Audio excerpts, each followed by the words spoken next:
My phone buzzes against the nightstand, dragging me from deep sleep. The red numbers on the hotel clock glare accusingly. 1:47 a.m. Denver's city lights filter through thin curtains as I fumble for my cell, squinting against its harsh glow. A text message from Mom. Finally took care of that empty house of yours. You're welcome. I blink, trying to make sense of the words through my sleep-fogged brain. Empty house? What is she talking about? My thumb swipes open the message thread, revealing a cascade of follow-up texts. The realtor found us a cash buyer, $1.25 million. Can you believe it? We used that old power of attorney from when you deployed to Kuwait. Don't worry, we signed everything properly. My body goes rigid. The power of attorney. The military document I'd signed 8 years ago, meant for emergencies during deployment. The one I forgot to revoke. Another text appears. Rachel's wedding venue deposit is secured. She's ecstatic. The caterer, the band, everything top shelf. Our baby deserves the best. A cold wave washes over me as the pieces click into horrifying place. The Bethesda house. My house. The one the Marshal Service uses as a safe house for the Romano cartel witnesses. The Espinoza family, Carla and her boys living there under round-the-clock protection. My parents just sold a federal safe house to fund my sister's wedding. My hands tremble as I call Mom back, praying this is some terrible misunderstanding. She answers on the first ring, chipper despite the hour. Vanessa, isn't it wonderful news? We've been trying to reach you for days. Mom, I say, my voice barely controlled. What exactly did you do? We sold your house in Bethesda. That place you never visit? The one just sitting there empty? Tom, pick up the extension. Vanessa's on the line. I hear Dad's voice, gruff with sleep. Van? That you? The house wasn't empty. I manage through clenched teeth. Don't be silly. Mom laughs. We drove by twice. Not a single light on, newspapers piled up. The realtor did a walkthrough. Nobody lives there. Of course not. The Marshal Service maintains perfect operational security. Blackout curtains, mail collection protocols, no visible signs of habitation. You had no right, I whisper. We had every right, Dad counters. That power of attorney is still valid. We checked with Rachel's fiancé's cousin who practices real estate law. A crushing weight settles on my chest. Who bought it? Greenstone Realty Group. Mom chirps. All cash. Can you believe our luck? Settlement was yesterday. Rachel's already put deposits on the Plaza Hotel ballroom. Greenstone. The name means nothing to me, but ice forms in my veins. Cash buyers don't ask questions. Cash buyers with shell company names pay premium prices for very specific reasons. Vanessa. Dad's voice drops into that familiar tone, the one he's used my entire life when explaining why Rachel's needs trumped mine. Sometimes family comes first. Rachel needs this more than you do. An old familiar ache blooms, but I shove it aside. This isn't about childhood slights or Rachel's golden child status. This is about 3 lives now in imminent danger. I have to go, I say flatly, but we need to discuss. I end the call, fingers already dialing Deputy Chief Hale's direct line. He answers on the 4th ring, voice thick with sleep. Hale. Sir, my parents just sold the Romano safe house. The silence stretches for 3 heartbeats. Then his voice transforms, sleep vanishing instantly. Say that again, Deputy. My parents found an old military power of attorney and sold my Bethesda house to a cash buyer. Settlement completed yesterday. Jesus Christ. The rustling of sheets. A lamp clicking on. Who's the buyer? Greenstone Realty Group, LLC. His sharp intake of breath tells me he's reached the same conclusion I have. Nobody pays cash for a federal law enforcement officer's home unless they're hunting someone. Get on the next flight to DC. His voice has turned to granite. I'm activating a Tier 1 relocation. I'll call in the team. Sir, This is not a discussion, Cole. The Espinosas are blown. If Romano's people made the connection between you and that house, they're already moving. My throat constricts as reality crashes down. The Romano cartel. Victor Romano Jr., the man whose father Carla Espinoza is testifying against. The man with a reputation for sending dismembered body parts as warnings. Yes, sir. On my way. I throw my suitcase onto the bed and start shoving clothes inside, mind racing through emergency protocols. My phone feels like a brick in my hand, heavy with the weight of what's happened. What have they done? I whisper to the empty room. The answer comes in the form of my mother's next text, cheerfully explaining they've arranged a surprise engagement brunch for Rachel and Evan this Sunday. Have you ever received news that changed everything in an instant? I stare at the message, knowing that by morning, Rachel's wedding dreams will be the least of our family's problems. The Justice Department conference room smelled of burnt coffee and dread. 6 hours after my midnight call to Hale, I sat surrounded by grim-faced federal agents. My carry-on suitcase stood in the corner, still holding the hastily packed clothes from Denver. Let's review what we know, Deputy Chief Jordan Hale said, his thumb tapping against a manila folder. No tie, rumpled shirt, he'd been up all night assembling this emergency response team. The sale closed yesterday at 11:37 a.m. for $1.25 million to Greenstone Realty Group, LLC. Elaine Porter, senior counsel for the Witness Security Program, adjusted her wire-rimmed glasses. Market value of that property is $3.2 million. Nobody pays that far under market without a reason. Her voice held the tight control of someone who'd seen disaster before. The LLC was registered in Delaware 3 weeks ago. We've traced connections to shell companies in Nassau. My stomach clenched. It's Romano. Almost certainly. Elaine's eyes met mine. It's cartel-linked. I stared at the crime scene photos spread across the table. Not a crime scene yet, but the surveillance photos of my Bethesda Colonial, the home I'd purchased specifically because the Marshal Service needed a secure location. The home where Carla Espinoza and her sons had been living under 24-hour protection. How did they find it? My voice came out steadier than I felt. Hale slid a document across to me. A power of attorney form with my signature, yellowed at the edges from sitting in my parents' filing cabinet for 8 years. Your father presented this to the title company. They verified it against military records. It was for my Kuwait deployment. The words felt like ash in my mouth. I never revoked it. Your father listed your mother as the realtor of record. Hale's tone remained neutral, but his eyes betrayed his anger. Not at me, but at what had happened. 5% commission on top of the proceeds. $62,000. The number burned into my brain. For my sister's wedding. The Espinosas are being moved as we speak. Hale checked his watch. Tactical teams bringing them to a staging area. You're going to meet them there. Explain what happened. Fear snaked around my ribs. Sir, I don't think... They deserve to know why they're being uprooted, Cole. His voice left no room for argument. From someone who'll look them in the eye when she tells them. 4 hours later, I stood in the reinforced basement of the federal building, watching Carla Espinoza's face drain of color. Her boys, Miguel, 14, and Antonio, 10, huddled against her sides. The tactical team had rushed them from my house with only the clothes on their backs. Your family? Carla whispered, her fingers digging into her son's shoulders. They found us because of your family? I swallowed hard. My parents. Yes. Her dark eyes narrowed, the trust we'd built over months of protection crumbling. You swore we would be safe. You are safe. We got you out in time. I gestured to the underground facility, the armed marshals at every door. Romano's people haven't. Mama! Miguel interrupted, his adolescent voice cracking. Will they find us again? Before Carla could answer, the steel door opened. Marshal Deacon Ruiz entered, tactical vest still strapped to his chest. The man had been running operations for 18 hours straight, but his alertness never wavered. Extraction teams ready when you are, he said, nodding respectfully to Carla. Transport to Quantico leaves in 10. Quantico? Carla's eyes widened. The Marine base? Temporary safe house until we can establish a new identity package, I explained, desperate to rebuild her confidence in our protection. Nobody gets in or out without highest clearance. Elaine Porter strode in, tapping furiously on her tablet. Money trails coming together. The same Nassau account that funded Greenstone made 3 payments to private investigators in the D.C. area over the past month. They were already looking, Ruiz muttered, and my parents gave them the golden ticket. The words tasted bitter. Carla clutched Antonio closer as the boy buried his face in her shirt. Victor Romano Jr. doesn't stop hunting, she whispered. Not until he finds what he wants. A chill ran through the room. Victor Romano Jr., son of the cartel boss Carla, was set to testify against. The man who'd ordered her husband's execution. The man who sent dismembered fingers to federal prosecutors as warnings. Mrs. Espinoza. Hale stepped forward, the authority in his voice commanding attention. Romano's son doesn't know where you are now, and he never will. Antonio peeked out from his mother's embrace. Promise?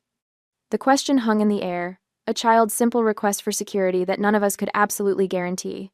I promise we'll do everything in our power. Hale answered, the closest to honesty he could offer.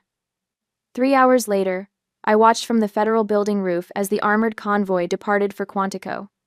6 identical black SUVs, only one containing the Espinoza family. The others carried decoy teams, all following different routes to the Marine base 30 miles south. They'll be secure tonight. Elaine joined me at the railing. The money trail team needs your parents' banking information, every transaction for the past 6 months. You'll have it. I couldn't tear my eyes from the disappearing convoy. You should know. She hesitated. I've filed emergency motions to freeze the proceeds from the sale. All of it. I nodded, including Rachel's wedding deposits. The legal consequences for your parents will be what they deserve, I finished, surprising myself with the steel in my voice. Elaine studied me for a long moment. What would you do if your family's actions put innocent lives at risk? The question wasn't hypothetical. It was an assessment of me, of my loyalty, of which side I truly stood on. I turned to face her fully. I'd make sure justice was served, no matter who it hurt. My phone buzzed. Hale's number. Cole, I answered. His voice came through tight and focused. Intel just confirmed Romano's people were already surveilling Quantico when our convoy arrived. They're moving faster than we anticipated. The cold fear that had lingered all day crystallized into something harder, something resolute. I'll meet you there in 30, I said. As I pocketed my phone, another message appeared from my mother. A photo of Rachel in a designer wedding gown, beaming. The caption, venue deposit paid, $380,000 total but worth every penny. Can't wait to show you. I stared at my sister's smiling face, wondering if she knew her happiness had been purchased with 3 lives. Later that evening, the aroma of charcoal and grilled meat wafts across my parents' Lancaster backyard. Red checkered tablecloths flutter in the late afternoon breeze, while relatives cluster around picnic tables laden with potato salad, corn on the cob, and Dad's famous ribs. A scene so achingly normal it makes my stomach clench. I hang back by the garage with Hale and 2 agents, watching my sister Rachel hold court near the rose trellis. Her diamond engagement ring catches sunlight as she flips through photos on her tablet, surrounded by aunts and cousins. $380 in deposits, Rachel announces, her voice carrying across the yard. The Plaza Hotel ballroom books up years in advance, but they had a cancellation. She tucks a strand of blonde hair behind her ear. We got so lucky. Lucky. The word sticks in my throat like a fishbone. You ready for this? Hale asks beside me, his government-issue SUV ticking as it cools in the driveway. No, I answer honestly, but necessary things rarely wait for ready. We move across the lawn together.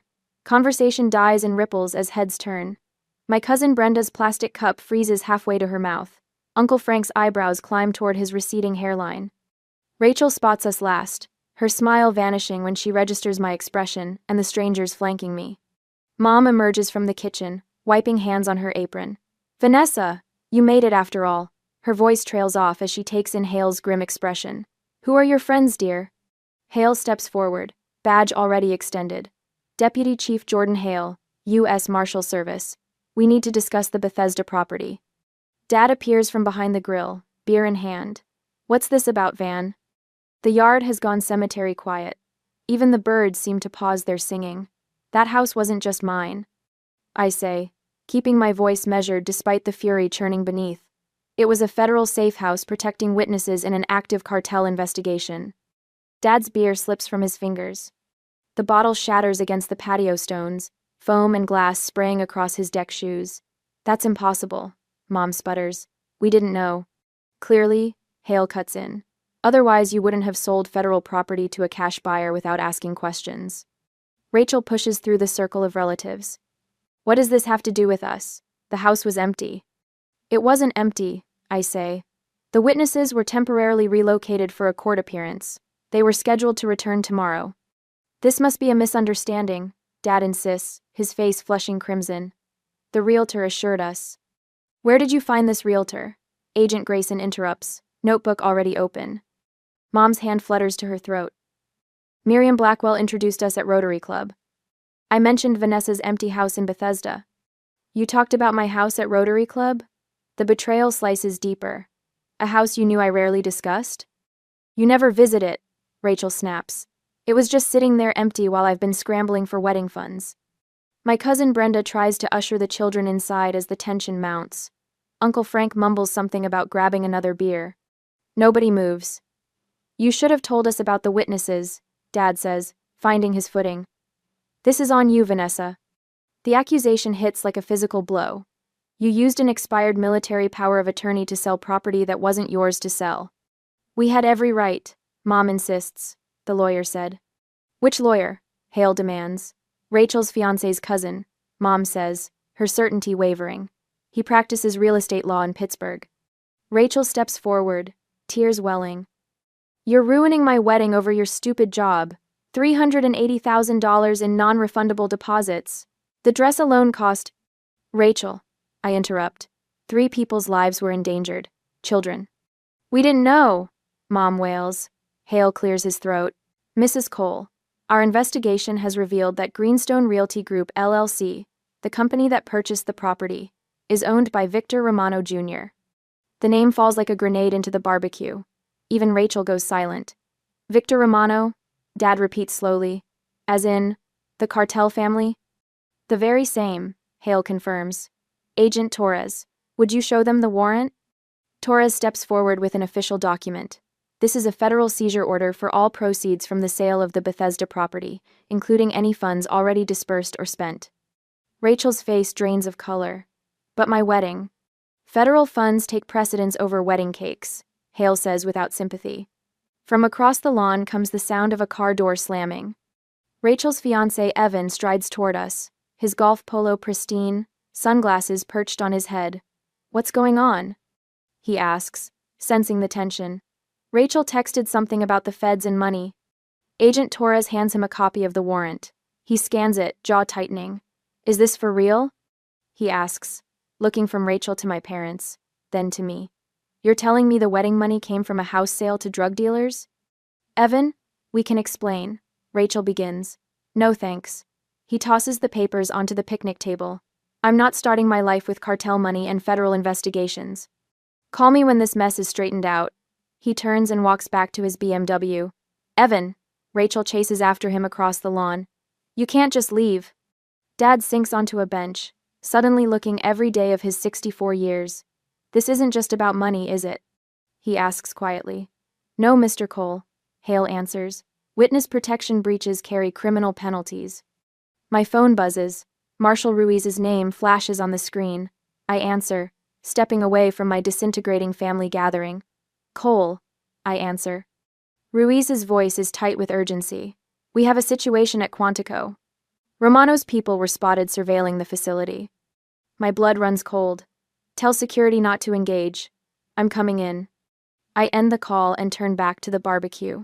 Rachel's sobbing by her abandoned tablet. Mom clutches Dad's arm, both looking smaller somehow. I need to go, I tell Hale. Romano's men are at Quantico.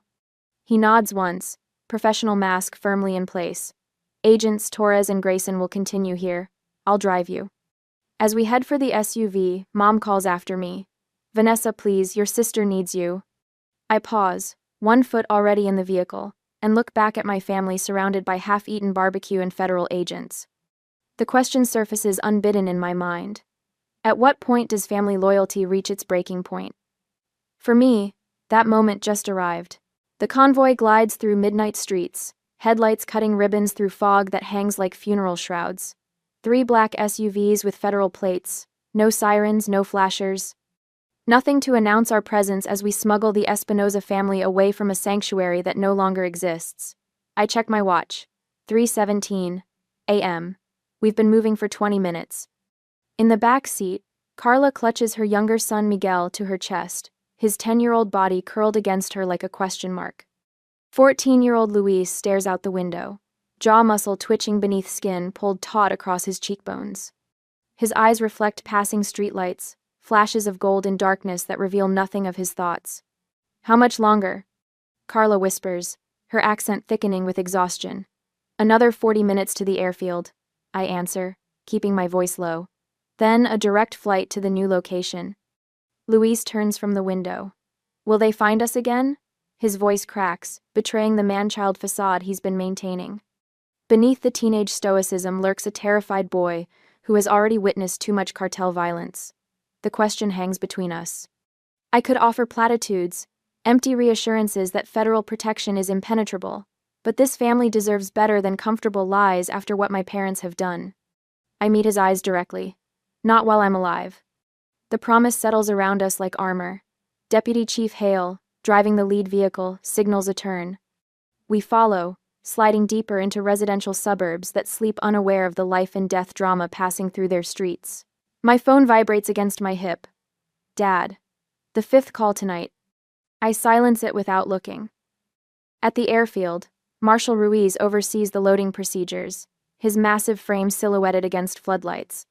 His team forms a protective circle around the Espinosas, weapons visible, eyes scanning shadows beyond the tarmac. All clear, Ruiz confirms, voice graveled from too many cigarettes and too little sleep. Planes ready. Pilot reports clear weather all the way. I nod, throat tight as Carla leads her boys up the stairs to the small government jet. They carry nothing but backpacks, all they're allowed from their former life. Everything else stays behind, too dangerous to transport, too easily traced. Someone from the office sent this, Ruiz says, handing me a tablet. Thought you should see it before takeoff. The screen shows a news website. Major breach in witness security program threatens cartel prosecution. My stomach drops as I scroll to a video clip of my mother standing before microphones on our Lancaster porch. We had no idea, she sobs, perfectly made up, even in distress. We thought the house was empty. How were we supposed to know about some secret government program? The camera cuts to a Justice Department spokesperson on the courthouse steps, stern-faced. I spot myself in the background, expressionless beside Hale as reporters shout questions we cannot answer. I hand the tablet back to Ruiz, nausea rising. That's not even the worst of it, he says, pulling up another screen. Rachel's Instagram. 43 minutes ago, when your sister's secret job ruins your entire wedding and bankrupts your parents. Thanks for nothing at V. Cole. Family betrayal. Wedding disaster. Worst sister ever. 2,000 sympathetic comments already. Family, huh? Ruiz says, with surprising gentleness for a man who specializes in tactical operations. Tough break. I swallow hard. They made their choice. My phone lights up with a text from an unknown number. Dad using mom's friend's phone to bypass my blocks. Vanessa, please, we can fix this. Just talk to us. I delete it without responding. Inside the plane, Luis and Miguel have fallen asleep, heads tilted against each other.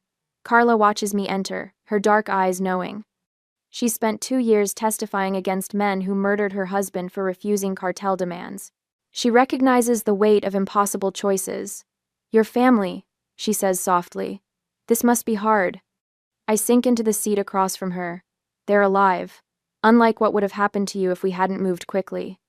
She nods, understanding the unspoken truth. The Romano organization doesn't leave witnesses.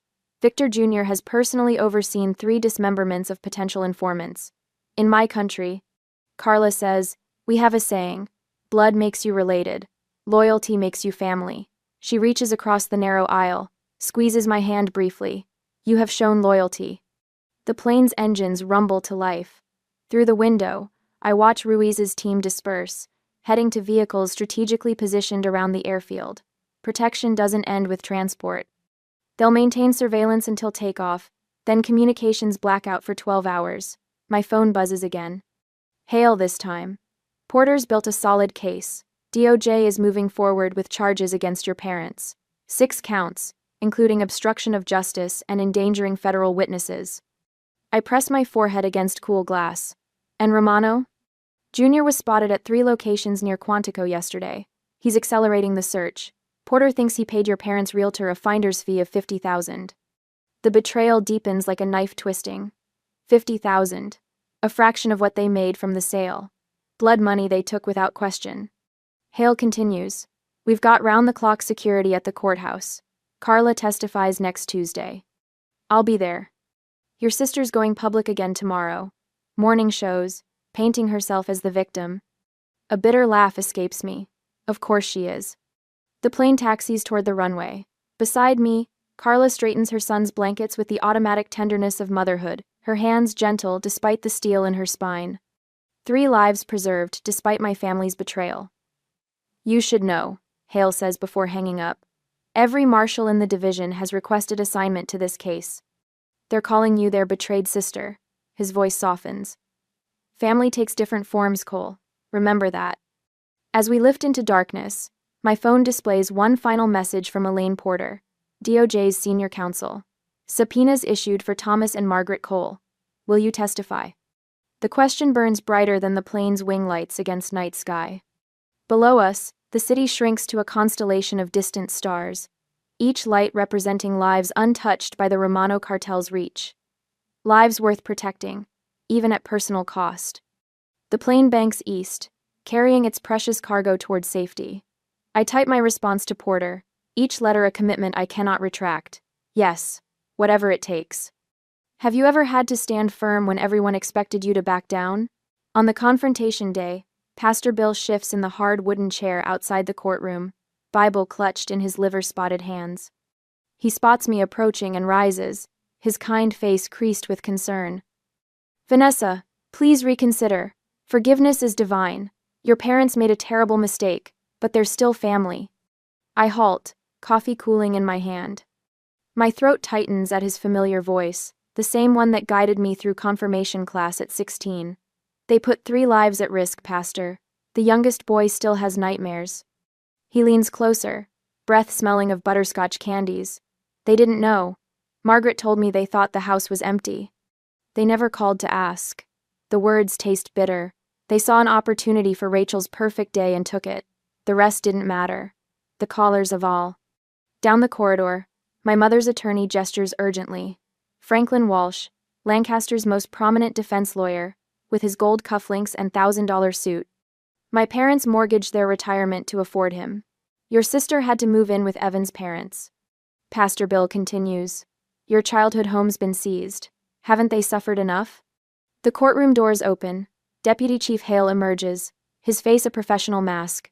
Our eyes meet, and he gives a nearly imperceptible nod. My cue. I have to go. I have to go. Pastor Bill's hand brushes my sleeve. Blood is thicker than water, Vanessa. So is responsibility. I step away. And some things can't be washed clean. Inside, the courtroom hushes as I enter. Polished wood gleams under fluorescent lights. The American flag hangs limply beside the judge's bench. I spot Rachel in the second row, her mascara already smudged. She hasn't spoken to me since the barbecue 3 months ago. My father sits at the defense table, shoulders slumped inside his best suit, the one he wore to my academy graduation, the one he now wears to his sentencing. Mother sits beside him, back straight, hands clasped primly on the table. She's lost weight. The pink cardigan she once filled out now hangs from her frame. Judge Harriet Monroe shuffles papers at her bench, reading glasses perched on her nose. At 72, she's a legend in federal circles, 30 years on the bench and unflinching when it comes to obstruction of justice.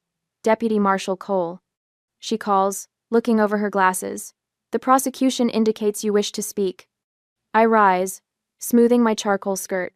Yes, Your Honor. Mother's eyes light with hope. Dad straightens, his face softening. They think I'm here to plead for leniency. They're wrong. I approach the witness stand, Bible cool beneath my palm as I swear to tell the truth. The oak railing feels solid under my fingers, something to anchor me as Walsh approaches, his smile confident. Deputy Marshal Cole, you've had time to reflect on this unfortunate situation. Would you like to speak in mitigation for your parents? The courtroom waits. Every eye watches. Rachel leans forward. I would not. The words fall like stones. Mother's face collapses. Dad's jaw clenches, the muscle twitching the way it always did when I disappointed him. Walsh recovers quickly. Perhaps you could explain to the court that there was no criminal intent? That this was merely a misunderstanding? Objection. Elaine Porter, senior counsel for the DOJ, rises, leading the witness. Sustained, Judge Monroe says. I don't wait for the next question. With the court's permission, I'd like to submit evidence the prosecution may have overlooked. Judge Monroe nods. Proceed, Deputy. Hale hands me a folder. Inside are the documents I've prepared, evidence collected over 3 months of investigation. This is a timeline showing cartel surveillance of the Bethesda property beginning 12 hours after closing. I hand the first document to the bailiff. Note the license plates match vehicles connected to Victor Romano Jr., Mother whimpers. This is a recording from the Rotary Club luncheon where Margaret Cole first mentioned the empty house in Bethesda to James Weston, who connected her with the supposed realtor. The second document passes to the bailiff. Weston has since been identified as a low-level associate of the Romano organization. Dad's hands tremble.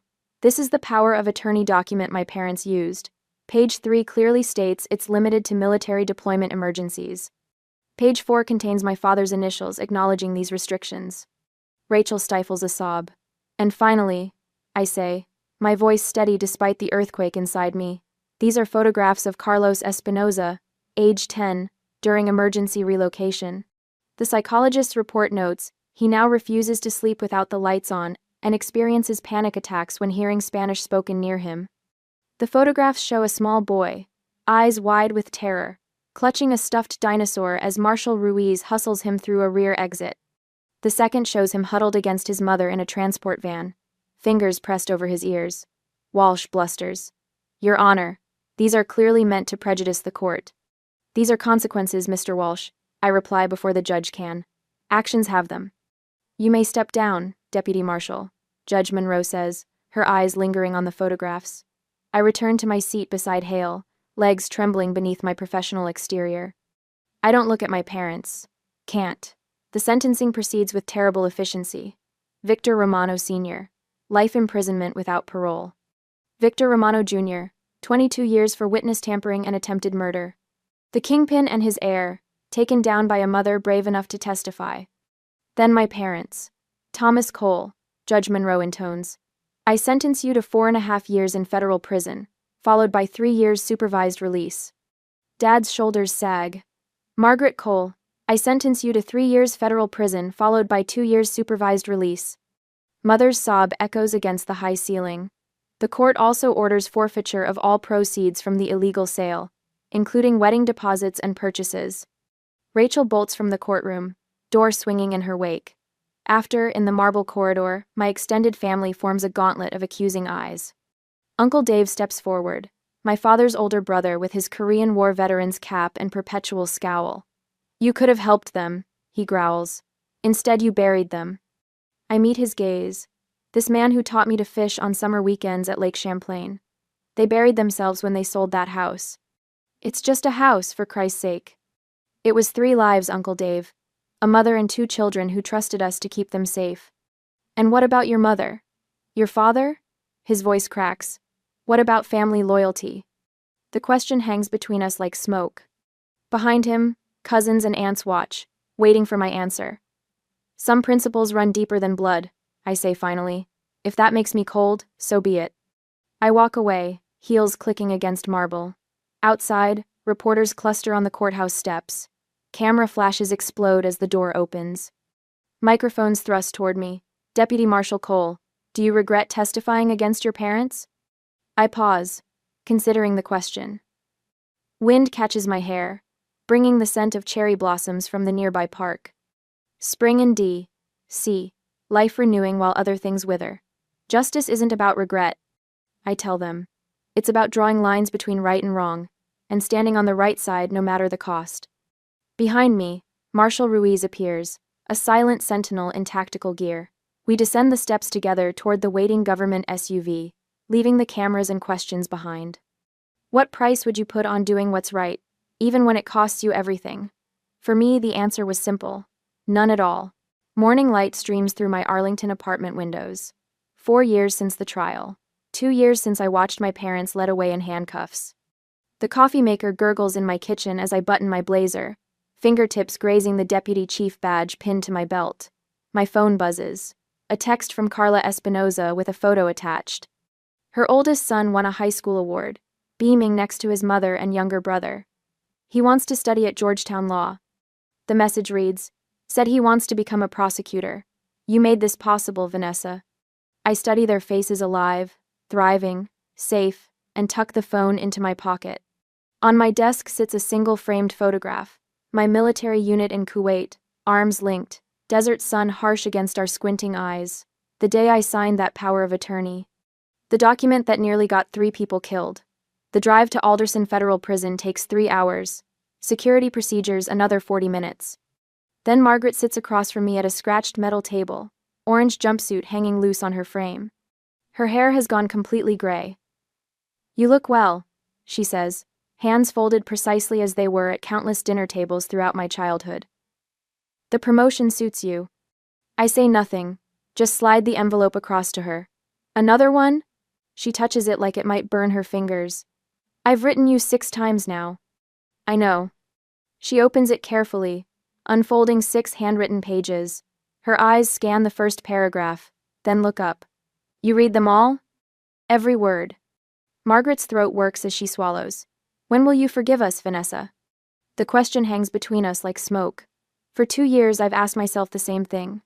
2 years watching her age in 15-minute increments across this same table. When I can look at you without seeing the faces of those you almost got killed.